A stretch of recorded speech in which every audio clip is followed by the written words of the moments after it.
does the book say? Um, it goes through different possibilities, and the portal thing is one of the possibilities. But another one is the black holes are essentially a recycling center.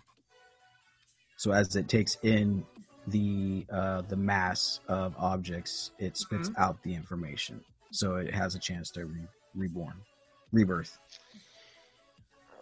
That's less believable to me in the sense that there is this other debate about either the big crunch or the big freeze. So if our universe will either end in a crunch or a freeze, what do we need the recycling bin for? I don't know. That's an interesting one. That idea, I don't know. Who knows? God only knows. Well, we still don't know. You can look up scholar.google.com for all the papers and research. There is no real consensus on when the Big Bang happened, if there was a Big Bang. At some point, we do have a starting point, but is it actually a starting point? And there, who knows? So basically, the other thing that I believe is that I think that the universe is too beautiful for it not to have been, engineered and created at the same time. So I'm very suspicious about this universe to which we live. I'm very suspicious that, if it turns out that simulation theory is just a hoax, I'll say, okay, well, but then if it turns out, 50 years from now, oh, well, Aaron, your whole life was a simulation and we want to show you who's really controlling you, that conversation wouldn't surprise me in the slightest. Yeah, I can't decide which one I want either. I don't know which one would be better. Yeah, that's true. I mean, if it was a simulation, I would like to know, because then I could just deposit $50 billion into my bank account and it would all be good. Where are you going to get this? Wait a minute. Where's all this money coming from? Well, it's a simulation. I'll just program it. Oh, okay. Oh, okay. Oh, all right. I see. So then you would, if you discovered that we were in a simulation, you would try to do the simulating. Oh, absolutely. But I don't. I'm think a creator. I understand that, but I don't think it works that way, right? If we are being simulated, I don't think it works that way. So rather than it being a simulation, you think we're being simulated? Yeah. By simulation, I mean that we are. If we're going to say we believe in this, it would mean that we're basically video game characters and that a higher being or force is controlling everything that is going on. Right. And that's what I'm saying, too, is like there's always someone that's going to hack the video game. Whether it be Game Shark, cheat codes. Yeah. I've never given this any thought, listener. Yeah, I just think that if our entire existence for basically the past 3 million years on our planet, roughly 5 million years, if we have been being simulated for this amount of time, right, then really the answer is who's ever doing it or whatever is controlling it's a lot more advanced than you or I. Oh, no doubt. I'm sorry. You don't get to be a hacker because you couldn't. They wouldn't have allowed you to. They wouldn't have programmed you to become able to be a hacker. You see, so you're just part of it. I don't know. I don't know which one I want. I can't decide which one would be more beautiful either. To discover that no, we aren't being simulated, or to discover that our whole reality that we have believed our whole lives has just been one big. Yeah, see, for me, that doesn't matter. Like, to me, beauty is beauty, and it doesn't matter who created it. So for me, it doesn't matter that if it would be a simulation or if it would be a God entity or a God presence. That really doesn't matter to me. I can love things the same. Well, good on you. I'll make sure we'll write that down in the code and make sure that they know about. We'll send an email. Good. What is your theory? Because your analysis is so good. What's your theory on? There's a lot of videos about time travel. What do you think about that? Now, Einstein taught us in society that time travel is possible. Right. So what do you think about Theoretically, yeah. I think that, at least according to the equations, we would need so much energy to open up such a large enough wormhole that Hmm. it wouldn't be feasible at this point in time. Plus, then of course you have the grandfather paradox, and then you also have, I don't remember what it's called, but you can't go further in the past before the time machine was created, type of thing. So I don't believe it's possible.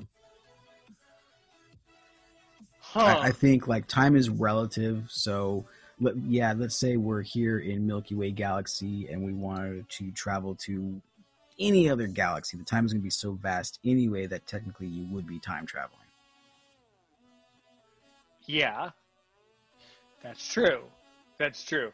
I don't know. There's a lot of videos that I do not watch them anymore, but there's a lot of videos um, that talk about, supposed time travelers and supposed,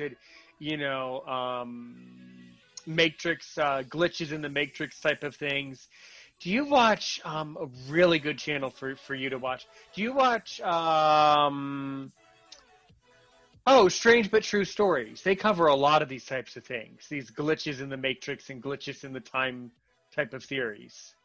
I actually have a personal experience of my own glitch, but I have heard of Whoa, that wait, wait, wait, channel. wait, wait, wait, wait, wait, wait, wait, wait. I'm not gonna let that escape. Go, tell me your story.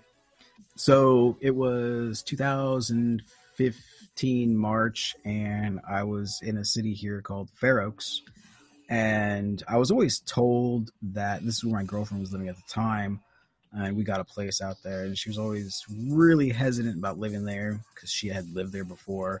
And it was just a negative area. And when I moved there, it was a negative. It felt in the presence of space, it was negative. Just you felt something dark and negative there.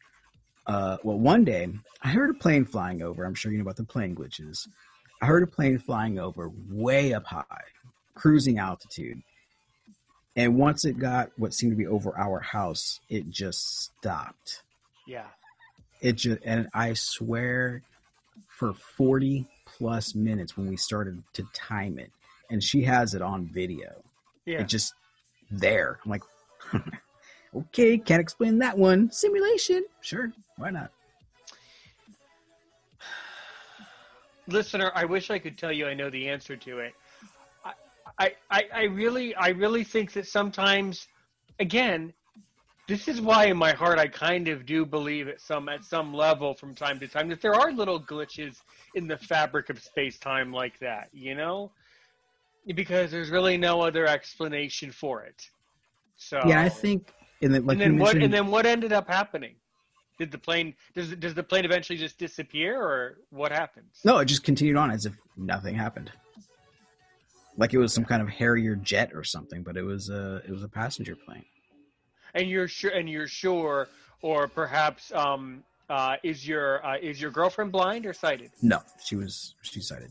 So if she looked up, she would have seen that it was a commercial airliner, not a Oh yeah, military plane. Okay, yeah, and there's because there's there. many more instances at that house that we have on still frame and video that just like whoa, really really creepy eerie stuff. It could, yeah. The only answer is it's a glitch in the matrix. That part of the environment, for some reason, is some sort of a glitch in the fabric of time. Is the only Yeah, answer. yeah, and like you were saying before, the greater being, whatever that may be, wouldn't Mm-hmm. allow us to hack something that higher level of intelligence. And then when we talk about glitches in the matrix, I think that phrase, I think it's as high of an understanding as we can really wrap our conceptual ideas around. I think it's having more to do with maybe time travel or the transformation of atoms from one spatial area to another, or maybe different dimensions, third and fourth and fifth dimensions, at some point colliding, and maybe an atom here or there make contact, and then we got a small glitch. Something like that. Yeah, that's probably what it is. Yeah. See, and there have been other stories on YouTube too where passengers on planes have had experiences where time is messed up too, where Yeah. nothing changes. So it goes both ways. The answer is it's some sort of a glitch in the matrix, which then what creates the glitch? Which makes me think that there are some things that are being simulated. I don't know. Mhm. Well, and again, too, this doesn't really limit the possibility of God creator and No. in simulation. So I don't like the closed mindedness that a lot of either Right. atheists or scientists have on the fact. And actually, nowadays, more and more scientists actually are starting to believe in a God figure. So it's going I was both talking. ways. I had someone on my podcast just the other day. Hmm. I've talked about this with students. I've talked about this with people before. That a lot of biologists are atheists, and a lot of people in the hard sciences are just not believing in God. They just Right. because again, the reasoning is they only go about their life based on factual things that they see in their environment. Right. Similar to the flat Earth thing, So you know. Hey, by the way, that's some pretty interesting music you have going on back there. Is that royalty free? Oh my goodness, I have music going. Oh geez, I'm sorry, I do. Yes, it is copyright free. I had Okay, no idea it was playing. no problem. I just at some point actually I was really liking that vibe because that goes along with the time travel. That's a good vibe. So for our podcast, let's be safe and sorry. Do you know what that track's called? That oh man, it came off of a copyright free playlist. It's an hour long. You can actually find it on YouTube, and Here, it's here, called listener. I tell you what he's going to do. Whistler, he's yeah, going to send it to me sure. after our Zoom, and then I'll just put it in the description. Always have to be paranoid about that. Totally fine if it is copyright free, no problem. Actually, let's get back into that vibe if you want. Oh, now I gotta remember which one I was playing. Oh well. I've got several to choose let's from. let's get some of this time travel music. Let's really strap in. Okay. I believe it was this one. Yeah, I'm pretty sure it's that one. Yeah, there you go. All right, cool. Excellent. Okay. Well, I think so. What I want to know is, as we approach our break, how does everything you have experienced in your life, if you're going to tie it into blindness, right? Hmm? How do all of these theories and observations that you have made, how do they all relate to how you perceive time and how you perceive these different theories that you've done a lot of research in? Try to make a connection here for the listener. Yeah, that's a good question. It actually has a lot to do with sight, in the sense that, and I actually did show them this on my channel, having to do with social cues. And Right. we take in a lot of information based off of body language, and that ends up being a huge factor when we take in information. So now that I have no sight, I am unable to see, let's say, body language, billboards, adverts, magazines, anything that's meant to persuade you to believe one way or another. And so in the beginning, when I first lost my sight, I found myself frustrated with trying to find truth. So I went way back into like trivium and quadrivium type of methods of learning. And that's where I really started gaining a foundation to be able to discern truth from falsehoods. Yeah. We're going to talk about that in part 2 because what you said really makes a lot of sense and will really speak volumes to my listeners. So, what's your by trade? I'm a teacher, hobby a podcaster. What type of work you doing now? What's your day job? Many things.